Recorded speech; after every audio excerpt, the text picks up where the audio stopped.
Edi afaanana bubi nnyo bazze bamukwatiridde nga ebiwundu byonna nga Kanso Majerani bwe yatunyonyodde twabadde tulowooza kyekisembayo naye ate bwe twogedde ku Edi byatubuuliddeko newankubadde munafu tasobola kwogera bulungi nakutotola byonna byamutuusibwako ne bamutuusako buli kikolobero kyemmanyi. Edi Mutwe bamu waterboarding. Waterboarding is when they tie you and they start pouring water in your face and mouth to create an effect of drowning. Edi Mutwe was waterboarded. Bamukubisa amasanyalaze, bamutuuzanga mu kitaba we bamukubira omujjudde omusaayi n'amazzi ne basaamu waya z'amasanyalaze ne bamukubisa amasanyalaze mu nkwawa ne mu busajja. Ekisingira ddala Edi Mutwe atutegeezezza nti muhoozi yennyini ku lunaku olwokusatu muhoozi yennyini yajja ng'ayambadde kyepeze zonna najja n'amutulugunya ye kennyini n'amubuuza ebibuuzo nga bamukuba waali nga bamutulugunya waali.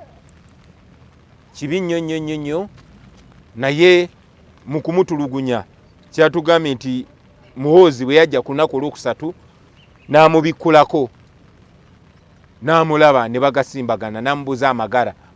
Kati Edi Mutwe n'agamba tebanabagampa.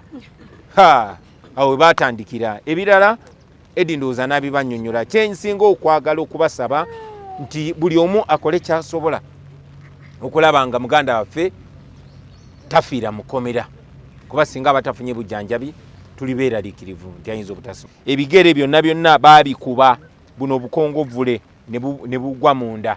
Ali mu mbeera embi ennyo. Tubasaba ng'oggyeko okusabira Edi Mutwe mumusabire nnyo naye ate mubanje mulabe nga muganda waffe obulamu bwe butaasibwa, kubanga singa abatafunye bujjanjabi mu kiseera ekyamangu ennyo simanyi mbeera ki gy'anaabeeramu.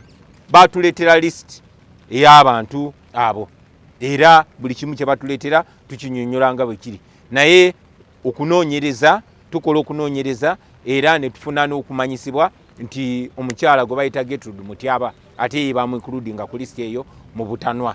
Era njagala okittaanya wano omukyala ya Gertrude Mutyaba owa NTV nti ate teyali omu ku baganda bafe abo abaakozesebwa. Pozi twalina omukisa guno okwebaza abakulembera kubanga oluvannyuma lw'okulaba amazima gaabyo yavaayo ne yeesamba.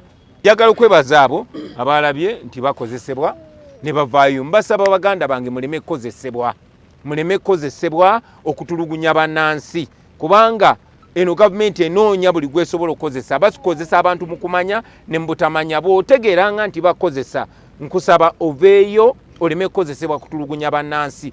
Tubalabyeko bonna, tukimanyi nti gurupu ya Achileo bo twabasabira okweyimirira mu kooti. Twasaba kooti ebawa okweyimirira era tubadde tubalaba nga tubategeeza wawe tutuuse mu nsonga ezo. Muganda waffe Edi Mutwe naye tugenda kuteekayo okusaba kwe okw'okweyimirira olwaleero. Abadde akola mpapula, atisa mukono ku mpapula ezisaba okweyimirira okwo era azitaddeko. Ekyokubiri kye tugenda okusaba kooti ku musango wa Edi Mutwe, buli omu akimanyi nti yakubibwa, yatulugunyizibwa era eddembe lye lyonna erimuweebwa ssemateeka lyatyoboolwa nga bamukutte, ate nga kyakolebwa magye ate kyakolebwa mu bugenderevu, kubanga tukimanyi nti fayiro gye bamutaddeko oludda oluwabi lwali lwagamba dda nti lumaze okunoonyereza. Kitegeeza nti senga baamukwata bandibadde bamuleeta nkeera mu kooti, tewaliwo okunoonyereza kwonna kwali kulina kukolebwa. Bamukwata ku ssaani nga 27 yandibadde aleetebwa mu kooti, naye ennaku ezo eziyakuumibwa baali bagenderera kumutulugunya. Iwundu alina bingi, obulumi omubiri gwonna gumuluma n'okutambula, badde bakwatirira mukwatirire. Era tusaba bamuwe obujjanjabi, agenda afuna obujjanjabi aveeyo n'omukomera. Kweyambula musapule yange nenjikwasa Edi Mutwe kubanga mukatoliki mumanyi. Kyekisooka mu Katonda esapule yange ey'ebyewuunyo, naye ekiri ku Edi Mutwe Bikira Maria Ida Tadeo bazza byabo nze nafuba nnyo okunoonya ababaka bannange betukola nabo nga twaga tulikolinga parliament olw'ensonga eno, because Human Rights Commission bwewandiika ebbaluwa it's a directive nedirectinga omusirikale akutte omuntu akkiriza nti yamuyina incommunicado, tewabawo kirala kyonna kyandibadde kimuzana mu kooti. Ne kati kye tusinga okwetaaga okusaba katikati essaawa eno kwe kulaba nti Eddie Mutwe afuluma mu kkomera agenda afuna obujjanjabi, wadde nga wano waliwo obujjanjabi bwe batugambye bwe bamuwa, naye tukimanyi bulungi nti obujjanjabi obwo tebumala. Bannaffe mwenna abalwanyi bannankyukakyuka n'abo abaagala enkyukakyuka mu Uganda, kino kye bakola kwagala kutujja ku mulamwa na kututiisatiisa tubiveeko, naye twewaayo okutereeza Uganda n'okununula Uganda nga tuyise mu mateeka, era situgenda giving up. Ffe tuli banna Masaka, ebyagenda maaso mu Masaka tubitegedde bulungi, era twagala enkolagana ennungi n'abamawulire oluvannyuma lw'okuvaayo ne balaga ensi nti tebajja kukozesebwa amawulire mulimu. Nze njagala okukubiriza buli munnayuganda yenna ali eyo nti naawe toli seefu. Leero kiriwa Eddie Mutwe, enkya kijja kutuuka ku mwana wo oba ku muganda wo, so tusitule eddoboozi eryawamu tubanje Eddie Mutwe, tulwanire eddembe ly'obuntu, tulabe ng'aweebwa obwenkanya, afuna obujjanjabi, ate era emisango gisobola okumuvunaanibwa bwe baba nga bagiina naye ng'ali bweru. Gavumenti eno musize bukyayi bwokka eri bannayuganda. Ebikolwa ebyettemu ebyakolebwa ku Eddie Mutwe okutuuka okuba nga musajja wattu takyasobola na kwewanirira okutambula. Eddie afaanana bubi nnyo. Bazze bamukwatiridde nga ebiwundu byonna nga Kanso Majerani bwe yatunyonyodde twabadde tulowooza kyekisembayo, naye ate bwe twogedde ku Eddie byatubuuliddeko newankubadde munafu tasobola kwogera bulungi nakutotola byonna byamutuusibwako ne bamutuusako buli kikolobero kyemmanyi. Eddie Mutwe bamu waterboardinga. Waterboarding is when they tie you and they start pouring water in your face and mouth to create an effect of drowning. Eddie Mutwe was waterboarded.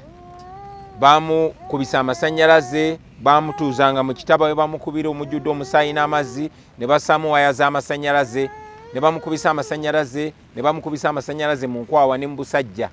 Ekisingira ddala Eddie Mutwe ategeezezza nti muhoozi yennyini ku lunaku olwokusatu, muhoozi yennyini yajja ng'ayambadde kyepeze zonna, najja n'amutulugunya ye kennyini, n'amubuuza ebibuuzo nga bamukuba waali, nga bamutulugunya waali. Kibi nnyo, naye mu kumutulugunya kyatugambye nti muhoozi bwe yajja ku lunaku olwokusatu n'amubikkulako, n'amulaba ne bagasimbagana, n'amubuuza amagara. Kati Eddie Mutwe n'agamba tebanabagampa. Awo we baatandikira. Ebirala Eddie ndowooza n'abibannyonnyola. Kyensinga okwagala okubasaba nti buli omu akole kyasobola okulaba nga muganda waffe tafiira mu kkomera, kuba singa abatafunye bujjanjabi tuli beeraliikirivu nti ayinza obutasi. Ebigere byonna baabikuba, buno bukongovvule ne bugwa munda. Ali mu mbeera embi ennyo. Tubasaba ng'oggyeko okusabira Eddie Mutwe, mumusabire nnyo, naye ate mubanje mulabe nga muganda waffe obulamu bwe butaasibwa, kubanga singa abatafunye bujjanjabi mu kiseera ekyamangu ennyo simanyi mbeera ki gy'anaabeeramu. Baatuleetera lisiti ey'abantu abo, era buli kimu kye batuleetera tukinyonnyola nga bwe kiri, naye tukola okunoonyereza era ne tufuna n'okumanyisibwa nti omukyala gwe bayita Gertrude Mutyaba ate ye bamwikuludinga ku lisiti eyo mu butanwa, era njagala okittaanya wano omukyala ya Gertrude Mutyaba owa NTV nti ate teyali omu ku baganda bafe abo abaakozesebwa. Mpozi ntwalina omukisa guno okwebaza abakulembera, kubanga oluvannyuma lw'okulaba amazima gaabyo yavaayo ne yeesamba. Njagala okwebaza abo abalabye nti bakozesebwa ne bavaayo. Mbasaba baganda bange muleme kozesebwa okutulugunya bannansi, kubanga eno gavumenti enoonya buli gwesobola okukozesa. Basikozesa abantu mu kumanya ne mu butamanya. Bw'otegeeranga nti bakozesa nkusaba oveeyo oleme kukozesebwa kutulugunya bannansi. Tubalabyeko bonna, tukimanyi nti group ya Achileo bo twabasabira okweyimirira mu kooti, twasaba kooti ebawo okweyimirira era tubadde tubalaba nga tubategeeza wawe tutuuse mu nsonga ezo. Muganda waffe Eddie Mutwe naye tugenda kuteekayo okusaba okweyimirira olwaleero. Abadde akola mpapula, atisa mukono ku mpapula ezisaba okweyimirira okwo era azitaddeko. Ekyokubiri kitugenda okusaba kooti ku musango wa Eddie Mutwe, buli omu akimanyi nti yakubibwa, yatulugunyizibwa era eddembe lye lyonna erimuweebwa ssemateeka lyatyoboolwa nga bamukutte, ate nga kyakolebwa magye ate kyakolebwa mu bugenderevu, kubanga tukimanyi nti fayiro gye bamutaddeko oludda oluwabi lwali lwagamba dda nti lumaze okunoonyereza. Kitegeeza nti senga bamukwata bandibadde bamuleeta nkeera mu kooti, tewali okunoonyereza kwonna kwali kulina kukolebwa. Bamukwata ku ssaani nga 27 yandibadde aleetebwa mu kooti, naye ennaku ezo eziyakuumibwa baali bagenderera kumutulugunya. Kiwundu alina bingi, obulumi omubiri gwonna gumuluma n'okutambula, badde bakwatirira mukwatirire era tusaba bamuwe obujjanjabi, agenda afuna obujjanjabi aveeyo n'omukomera. Kweyambula musapule yange nenjikwasa Eddie Mutwe kubanga mukatoliki mumanyi kyekisooka mu Katonda, esapule yange ey'ebyewuunyo, naye ekiri ku Eddie Mutwe Bikira Maria bitataddewo bazza byabo. Nze nafuba nnyo okunoonya babaka bannange betukola nabo nga twaga tulikolinga parliament olw'ensonga eno, because Human Rights Commission bwewandiika ebbaluwa it's a directive ne directinga omusirikale akutte omuntu akkiriza nti yamuyina incommunicado, tewabawo kirala kyonna kyandibadde kimuzana mu kooti. Ne kati kye tusinga okwetaaga okusaba katikati essaawa eno kwe kulaba nti Eddie Mutwe afuluma mu kkomera agenda afuna obujjanjabi, wadde nga wano waliwo obujjanjabi bwe batugambye bwe bamuwa, naye tukimanyi bulungi nti obujjanjabi obwo tebumala. Bannaffe mwenna abalwanyi bannakyukakyuka n'abo abaagala enkyukakyuka mu Uganda, kino kye bakola kwagala kutujja ku mulamwa na kututiisatiisa tubiveeko, naye twewaayo okutereeza Uganda n'okununula Uganda nga tuyise mu mateeka era situgenda giving up. Ffe tuli banna Masaka, ebyagenda maaso mu Masaka tubitegedde bulungi era twagala enkolagana ennungi n'abamawulire oluvannyuma lw'okuvaayo ne balaga ensi nti tebajja kukozesebwa, amawulire mulimu. Nze njagala okukubiriza buli munnayuganda yenna ali eyo nti naawe toli seefu. Leero kiriwa Eddie Mutwe, enkya kijja kutuuka ku mwana wo oba ku muganda wo, so tusitule eddoboozi eryawamu tubanje Eddie Mutwe, tulwanire eddembe ly'obuntu, tulabe ng'aweebwa obwenkanya, afuna obujjanjabi, ate era emisango gisobola okumuvunaanibwa bwe baba nga bagiina naye ng'ali bweru. Gavumenti eno musize bukyayi bwokka eri bannayuganda. Ebikolwa ebyettemu ebyakolebwa ku Eddie Mutwe okutuuka okuba nga musajja wattu takyasobola na kwewanirira okutambula